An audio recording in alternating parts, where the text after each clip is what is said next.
نذبح بقرة قالوا أتتخذنا هزوا قال أعوذ بالله أن أكون من الجاهلين قالوا ادع لنا ربك يبين لنا ما هي قال إنه يقول إنها بقرة لا فارض ولا بكر عوان بين ذلك فافعلوا ما تؤمرون قالوا ادع لنا ربك يبين لنا ما لونها قال إنه يقول إنها بقرة صفراء فاقع لونها تسر الناظرين قالوا ادع لنا ربك يبين لنا ما هي إن البقرة شابه علينا وإنا إن شاء الله لمهتدون قال إنه يقول إنها بقرة لا ذلول تثير الأرض ولا تسقي الحرث مسلمة لا شية فيها قالوا الآن جئت بالحق فذبحوها وما كانوا يفعلون صدق الله العظيم وإذ قال موسى لقومه إن الله يأمركم أن تذبحوا بقرة اور وہ وقت یاد کرو جب موسیٰ علیہ السلام نے اپنی قوم سے کہا اے میری قوم ان اللہ یأمرکم کہ اللہ تمہیں حکم دیتا ہے ان تذبحوا بقرہ کہ تم ایک گائے ذبح کرو قالوا اتتخذنا ہزوا تو قوم کہنے لگی کیا آپ ہمارا مذاق بناتے ہیں قال اعوذ باللہ ان اکون من الجاہلین موسیٰ علیہ السلام نے کہا میں اس بات سے اللہ کی پناہ مانگتا ہوں کہ میں ایسے نادانوں میں شامل ہوں جو مذاق میں جھوٹ بولے قالوا ادع لنا ربک یبین لنا ما ہی انہوں نے کہا آپ ہماری خاطر اپنے رب سے درخواست کیجئے کہ ہمیں صاف صاف بتائے کہ وہ گائے کیسی ہو قال انه يقول انها بقرة لا فارض ولا بكر انہوں نے کہا اللہ فرماتا ہے کہ وہ ایسی گائے ہو کہ نہ بوڑھی ہو اور نہ بالکل بچی عوان بین ذلك بلکہ ان دونوں کے بیچوں بیچ ہو فافعلوا ما تؤمرون بس اب جو حکم تمہیں دیا گیا ہے اس پر عمل کرو قالوا ادع لنا ربك يبين لنا ما لونها وہ کہنے لگے آپ ہماری خاطر اپنے رب سے درخواست کیجئے کہ ہمیں صاف صاف بتائیں ما لونها کہ اس کا رنگ کیسا ہو قال انه يقول انها بقرة صفراء فاقع لونها تسر الناظرين موسیٰ علیہ السلام نے کہا اللہ فرماتا ہے کہ وہ تیز زرد رنگ کی گائے ہو فاقع لونها تسر الناظرین جو دیکھنے والوں کا دل خوش کر دے قالوا ادع لنا ربك يبين لنا ما هي انہوں نے کہا کہ آپ ہماری خاطر اپنے رب سے درخواست کیجئے کہ ہمیں صاف صاف بتائے ما ہی کہ وہ گائے کیسی ہو ان البقرہ تشابہ علینا کہ گائے نے ہمیں شبہ میں ڈال دیا ہے وَإِنَّا إِن شَاءَ اللَّهُ لَمُهْتَدُونَ اور اللہ نے چاہا تو ہم ضرور اس کا پتہ لگا لیں گے قال إِنَّهُ يَقُولُ إِنَّهَا بَقَرَةٌ لَا ذَلُولٌ تُثِيرُ الْأَرْضَ وَلَا تَسْقِي الْحَرْثَ موسیٰ علیہ السلام نے کہا اللہ فرماتا ہے وہ ایسی گائے ہو جو کام میں جھک کر زمین میں نہ ہل چلاتی ہو نہ کھیتی کو پانی دیتی ہو مسلمۃ وہ صحیح سالم ہو لا شیۃ فیہا اس میں کوئی داغ نہ ہو قال الآن جئت بالحق انہوں نے کہا ہاں اب آپ ٹھیک ٹھیک پتہ لے آئے ہو فذبحوها اس کے بعد انہوں نے اسے ذبح کیا وما كانوا يفعلون جبکہ لگتا نہیں تھا کہ وہ کر پائیں گے یہ گائے کا قصہ ہے اور اسی واقعہ کی وجہ سے اس سورہ مبارکہ کا نام سورۃ البقرہ رکھا گیا بقرہ گائے کو کہتے ہیں واقعہ یہ ہے کہ بنی اسرائیل میں دو بھائی تھے اور ایک روایت میں آتا ہے کہ چچا بھتیجا تھے. ایک بھائی نے دوسرے بھائی کو جائیداد کی وجہ سے، وراثت کی وجہ سے قتل کر دیا اور قتل کر کے شاہراہ کے اوپر، رستے کے اوپر ڈال دیا اور موسیٰ علیہ السلام کے پاس چلا گیا اور یہ کہنے لگا کہ میرے بھائی کو کسی نے قتل کر دیا ہے اور قاتل کا معلوم نہیں ہے. موسیٰ علیہ السلام نے ارشاد فرمایا کہ تم لوگ ایک گائے کو ذبح کرو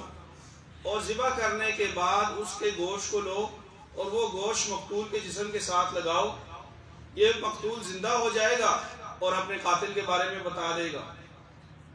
بنی اسرائیلی ان کے بارے میں جس طرح پچھلی آیات میں آتا ہے کہ یہ بہت حجت باز تھے، ہر بات میں سوال کرتے تھے، ہر بات میں سوال نکالتے تھے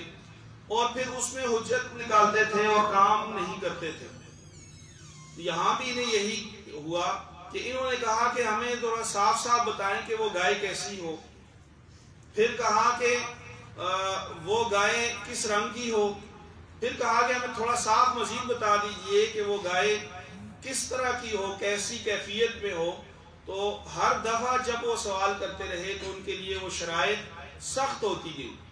پہلے یہ کہا کہ وہ گائے کیسی ہو تو اللہ تعالیٰ کی طرف سے ارشاد ہوا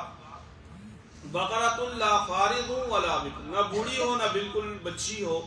بلکہ درمیانی بالکل فربا ہو اور اس کے ساتھ ساتھ وہ جوانی کی عمر کو پہنچ چکی ہو اور اس کے ساتھ ساتھ درمیانی عمر کی اور صحت مند گائے ہونی چاہیے. اس کے ساتھ ساتھ پھر انہوں نے کہا کہ اس کا رنگ کیسا ہو. ایک اور سوال کر دیا. اس پر اللہ تعالیٰ کی طرف سے ارشاد ہوا کہ زرد، سخت زرد رنگ کی گائے ہو اور اس میں کوئی داغ دبا نہیں ہونا چاہیے. اور پھر اس کی کیفیت کے بارے میں کہا کہ وہ کام کرنے والی ہو یا کام کرنے والی نہ ہو، کیسی ہو، ہمیں تھوڑا اس حوالے سے بھی صاف صاف بتائیں. تو پھر اللہ تعالیٰ کی طرف سے یہ ارشاد ہوا کہ وہ گائے کسی کام میں نہ استعمال ہوئی ہو. اس وقت راہٹ ہوتے تھے، پانی نکالا جاتا تھا، ہل چلائی جاتی تھی، تو اس طرح کے کاموں میں وہ گائے استعمال نہ ہوئی ہو. جب یہ کہا گیا تو ہر بار ایک ایسی شرط تھی کہ اس شرط کا پورا ہونا مشکل تھا. اور اللہ تعالیٰ کی طرف سے جب یہ ساری باتیں ہوئیں تو پھر انہوں نے اس گائے کو ڈھونڈا اور ایک روایت میں آتا ہے کہ اس گائے کے بقدر سونا دے کر انہوں نے اس گائے کو خریدا اور گائے کو خریدنے کے بعد پھر اس کو ذبح کیا اور ذبح کر کے اس کے گوشت کو اس کے ایک حصے کو مقتول کے ساتھ لگایا. وہ زندہ ہوا اور اس نے بتایا کہ مجھے فلاں بندے نے قتل کیا ہے اور یوں قاتل کا علم ہو گیا. یہاں پہ تین باتیں ہمیں معلوم ہوتی ہیں. سب سے پہلی بات یہ ہے کہ موسیٰ علیہ السلام نے اپنی قوم سے کہا کہ قال اعوذ باللہ ان اکون من الجاہلین، کہ جھوٹ بولنا اور مذاق میں بھی جھوٹ بولنا یہ نادان لوگوں کا کام ہے، بے وقوف لوگوں کا کام ہے. جو لوگ عقل مند ہوتے ہیں وہ کسی صورت میں بھی جھوٹ نہیں بولتے، چاہے وہ مذاق میں ہی کیوں نہ ہو. جھوٹ ہر کیفیت میں جھوٹ ہے، وہ مذاق میں ہو تب، وہ حقیقت میں ہو تب جھوٹ ہے اور اس سے بچنا چاہیے. اور انبیاء کرام کی تعلیمات بھی یہی ہیں. دوسرا ہمیں اس بارے میں یہ معلوم ہوتا ہے کہ اللہ تعالیٰ کی طرف سے جو بھی حکم ہماری طرف متوجہ ہو تو اس حکم کو منوعاً ہمیں اس پر عمل کرنا چاہیے اور اس میں کسی قسم کی حجت نہیں کرنی چاہیے، اس میں کوئی ہیلا تلاش نہیں کرنا چاہیے اور اس میں کوئی ایسی اپنی طور پہ عقلی دلیلیں تلاش نہیں کرنی چاہیے، بلکہ اللہ تعالیٰ نے جو حکم دے دیا ہے اس پر عمل کرنا ہے اور اس کیفیت میں عمل کرنا ہے جس کیفیت میں عمل کرنے کا حکم دیا ہے. اور تیسری بات جو اس وقت کے حالات کے تناظر میں ہوئی کہ اللہ تعالیٰ جسے چاہیں جس وقت چاہیں زندگی عطا کر سکتے ہیں، جسے چاہیں اور جس وقت چاہیں زندگی عطا کر دیں، چونکہ زندگی اور موت کا مالک خالق اللہ کریم کی ذات ہے. اور اللہ تعالیٰ نے ایک گائے کے جس گائے کو ذبح کر دیا گیا اس کے گوشت کے لگانے کے ساتھ ایک مردہ کو زندگی عطا کر دی. اور اسی طرح اللہ تعالیٰ اس بات پر بھی قادر ہے کہ بغیر کسی سبب کے بھی دوبارہ زندہ کر دے. جس طرح کہ عزیر علیہ السلام کا قصہ آئے گا اور پرندوں کا قصہ آئے گا تو جن میں اللہ تعالیٰ کے حکم کی وجہ سے ان کو زندگی دوبارہ مل گئی. اور اس کے ساتھ ساتھ اس وقت جو لوگ دوبارہ اٹھائے جانے کا انکار کرنے والے تھے، ان کے لیے ایک بہت بڑی دلیل ہوئی کہ اللہ تعالیٰ نے ایک انسان کے مرنے کے بعد اس کو زندگی عطا کر دی اور اس کا ذریعہ ایک ذبح ہوئی گائے ہوئی. اور بنی اسرائیل میں پھر یہ رواج چل پڑا کہ جو شخص بھی قتل ہوتا اور اس کے قاتل کا پتہ نہ چلتا تو اس مقتول کے لیے ایک گائے کو ذبح کیا جاتا، اور جس پر شبہ ہوتا اس کے ہاتھ اس گائے ذبح کی ہوئی گائے کے اوپر دلائے جاتے اور قسم لی جاتی کہ اس نے اس کو قتل نہیں کیا. اور یہ پھر ایک رواج چلتا رہا بنی اسرائیلیوں میں. ہمارے لیے اس بات میں یہ حکم ہے اور ہمارے لیے سبق ہے کہ اللہ تعالیٰ انسان کی زندگی جتنی ہے اللہ تعالیٰ کے ہاں لکھی ہوئی ہے اور مقرر ہے، اور موت کا وقت بھی مقرر ہے. ہمیں ہمارے لیے جو سبق ہے وہ یہ ہے کہ اللہ تعالیٰ نے ہمارے لیے جو حکم، ہمارے لیے جو احکامات متوجہ کیے ہیں نبی پاک صلی اللہ علیہ وسلم کے ذریعے، جو فرائض، جو آداب زندگی، اصول زندگی ہیں، ہم نے اس کے مطابق زندگی گزارنی ہے. اور انبیاء کرام کی تعلیمات ہوں یا اللہ تعالیٰ کے احکامات ہوں، ان کو بغیر کسی حیل و حجت کے ہمیں ماننا چاہیے، اور اسی میں ہی کامیابی ہے. اللہ پاک عمل کرنے کی توفیق عطا فرمائے. اللهم ارحمنا بالقرآن العظيم واجعله لنا إماما ونورا وهدى ورحمة. اللهم ذكرنا منه ما نسينا وعلمنا منه ما جهلنا وارزقنا تلاوته آناء الليل وآناء النهار واجعله لنا حجة يا رب العالمين. ربنا آتنا في الدنيا حسنة وفي الآخرة حسنة وقنا عذاب النار. صلى الله تعالى على خير خلق محمد وعلى آله